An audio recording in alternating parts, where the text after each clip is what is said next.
Hello, everyone.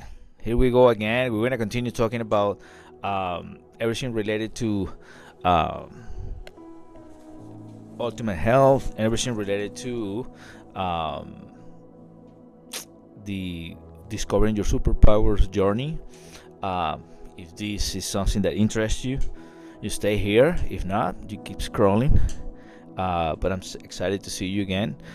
Today we're gonna let's recap a little bit what we have done so far. So far we have talked about how specific skills can become superpowers and how those skills can ended up giving you a better life if you transform those into superpowers, right? So that's um, that's one aspect that we cover, and we also talked about last time about what are the different um, potential superpowers you may have based on your natural given abilities. I highly encourage you, if you're seeing this for the first time, to kind of revisit that video because it kind of contextualizes this conversation for today.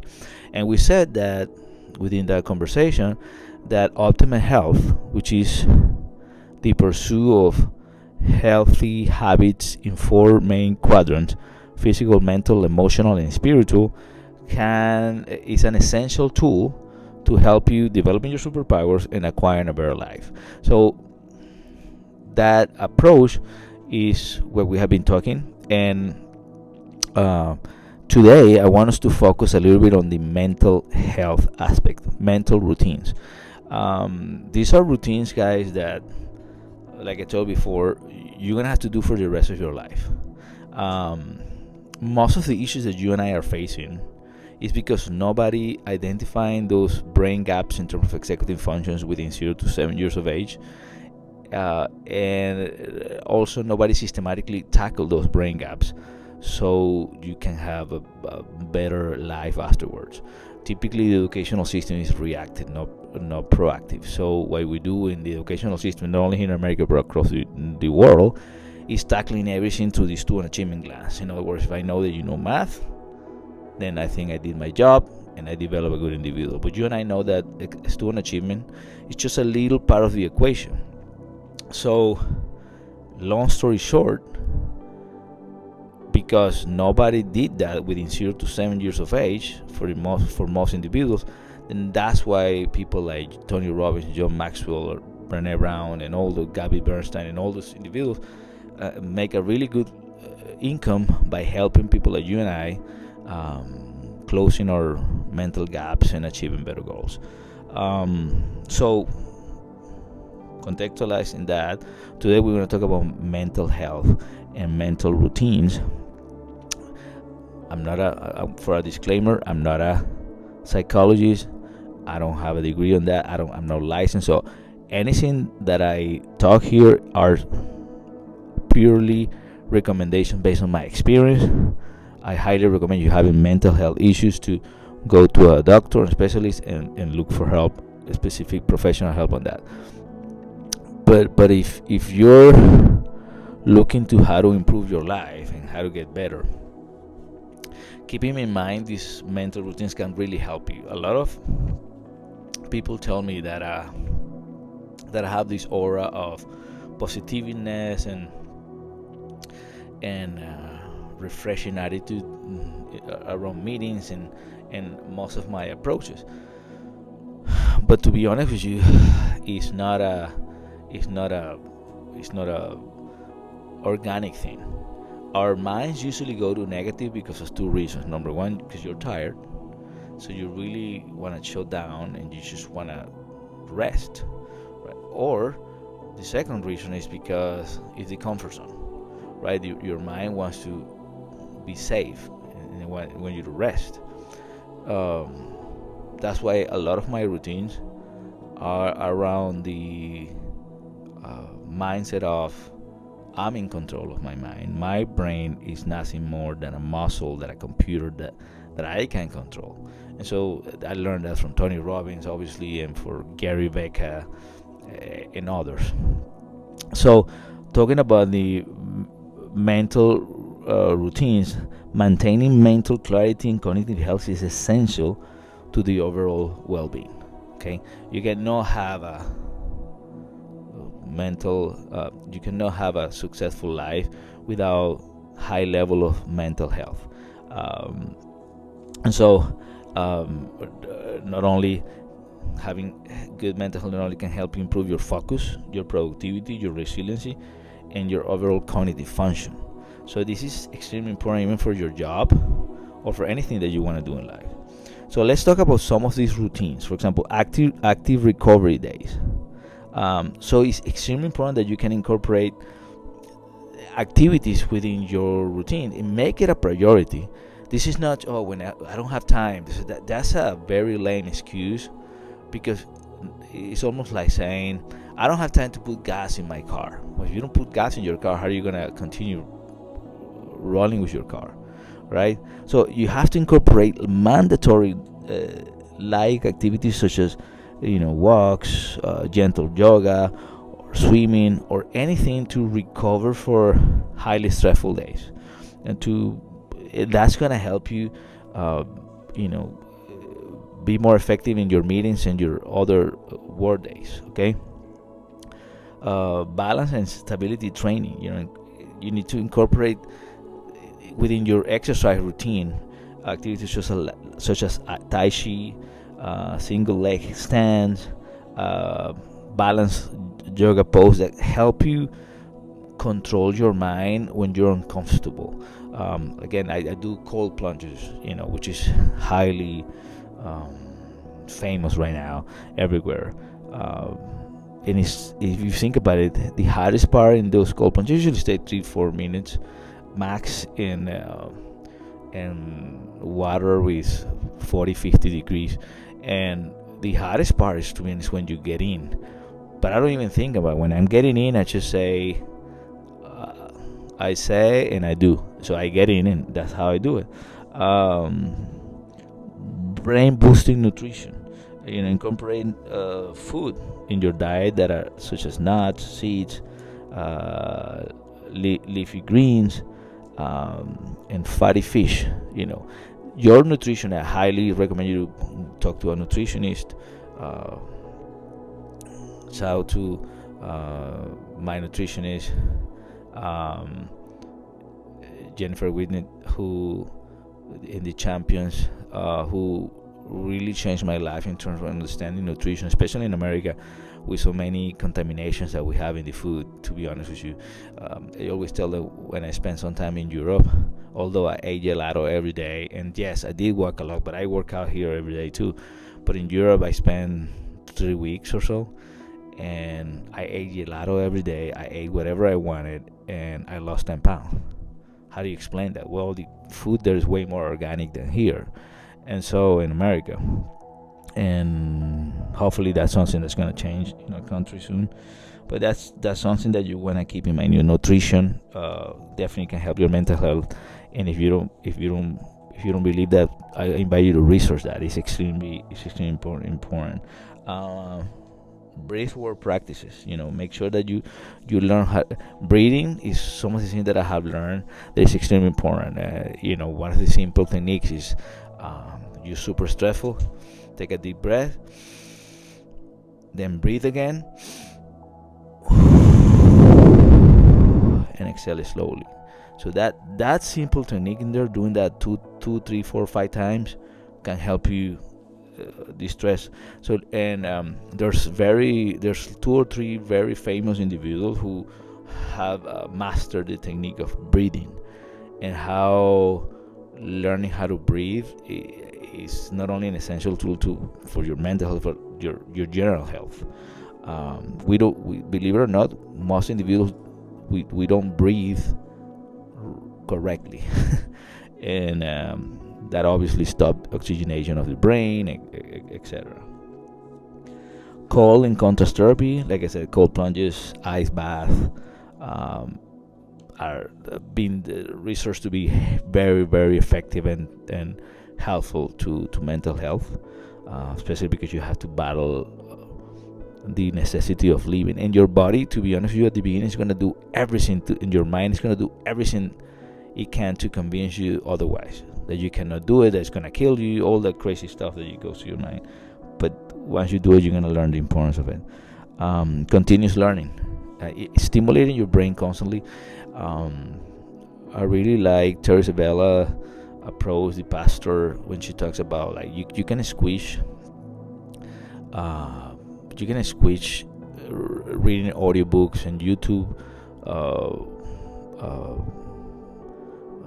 renowned authors' speeches within your daily routine. You don't have to make it a ceremonial event. You could be driving, you can hear into audiobooks. You can be working out and hear into audiobooks. We waste so much time on the learning process. You can squeeze your learning uh, anywhere you can, but stimulating your brain to new things is essential for your mental well, because it can refresh you and give you better ideas. Core strengthening exercise, again, having Pilates and robust like lifting, doing things that are gonna challenge you, are gonna send a signal to your brain that obviously done based on your capacity. I don't want you to start like lifting one day to another ridiculous amount of weight, but done within your capacity and with some guidance. It's gonna send a message to your brain that, hey, if I can handle this, I can handle anything. So it's gonna give you mental health. Cycling, dancing, at least in Latin America, you learn how to dance when you're just literally when you're a baby. First of all, you cannot get any if you're a guy, you cannot get any ladies if you don't know how to salsa, how to do merengue, because that's how we socialize in Latin America. When your mom is cleaning, she's dancing salsa or merengue. So that's how you learn. So dancing could be something very very helpful for your mental health. Digital detox, something that I need to practice more, because especially with my cell phone, I have everything in my cell phone, and my audiobooks, my encouraging videos, etc. So digital detox, it has been research proven that you can increase your memorization capacity and your mental health. Evening reflection, before going to bed, before actually falling asleep, what are you thankful for during the day? We always have things to be thankful for. Gratitude practice, systematic gratitude practice, have shown to be being grateful, showing gratitude, has a lot of research on that area showing that it can help your mental health and your productivity tremendously. There are studies from Harvard, from Yale on that end. High intensity interval training, that you don't have to. There's a lot of little room, very aerobic, sort of like CrossFit, can be really helpful too. Martial arts, obviously, it's something that has been proven to control mind and body simultaneously. Mindfulness and meditation. Meditation to reflect. As a Christian, when you meditate, you really wanna. That could be a hard task. Kind of like trying to listen to God talking to you. You're a Christian like me, but meditating, kind of letting your mind shut down for a bit. Today's society, people have a very hard time just not doing anything for 10-20 minutes, just looking at the view. That could be very challenging, but if you do it systematically, you can have a lot of good outcomes for your mental health. Outdoor hiking, trail running, being with nature can fulfill you with lots of energy, and also the mental health. Gary Becker talked a lot about walking on grass for like 5 minutes when you wake up. So having that contact with nature, have research proven that it can be really beneficial for your mental health and your general health. Recreational sports, social activities like tennis, pickleball, basketball. I used to play basketball a lot. Was really close to playing a very decent college here when I was in my 17, 18s, and 19s. And today in my 50s, I don't want to risk breaking an Achilles tendon, because I play really hard and I don't have that balance. But I love it because it was a very good tool to disconnect myself and be very engaging. But so any recreational sport you can play, especially team sports, socialization can really help your mental health. visualization and positive affirmations. That's another thing that can be really helpful. Um, Repeating yourself, and even you can record yourself and put some music in the back, and then you have that video that you can listen to with your own voice. Have affirming things that are maybe about your dreams, maybe about things you're grateful for, maybe your prayers with your own voice can make a huge difference. So by incorporating these mental routines into your daily life, you can cultivate resilience, focus, and agile mind. This practice not only optimize your mental health, but also empower you to face life's challenges with confidence and clarity. So I really believe that if you do this, you're gonna be able to acquire a better life. So what is your homework in this end? So you have a homework here for the next 2 weeks. Okay. Assess your current mental state. Document your thoughts patterns, stress triggers, emotional reaction, and journal it. Write it down. What are the things that triggers you, and reflect about it. Use your journal, voice notes app to reflect your mood, focus, and energy levels, so that way you can measure the patterns, and be aware of that. Implement research-backed mental routines, mindfulness and meditation. Spend 5 to 10 minutes daily on that. Gratitude practice. List 3 things you're grateful for daily. It could be at night, it could be in the morning. It could be the same things that you are, but it makes you reflect on that. Cognitive nutrition. Try to improve your nutrition. I'm sure you can find hundreds of things online. Better yet, if you can go to a nutritionist. Digital detox. Try to set boundaries with screen time, and that includes TV, that includes phone. Like I said, I have to do a better job on that end. Observe without judgment. I read a quote the other day. Anything that you judge, or anybody that you judge, you're probably gonna be judged in the next 2-3 weeks in the same way. It's karma at its best. So let's try not to judge. Don't criticize yourself for struggling, including yourself. Try to be aware. And if you find yourself talking bad about yourself, and saying, "Oh, I'm stupid, I'm this and that," actually say the opposite. I'm smart. I'm highly favored of God. I'm powerful. I'm live, etc. View this process as mental training, just like building physical strength. Okay, so again, you have those homework within the next 2 weeks.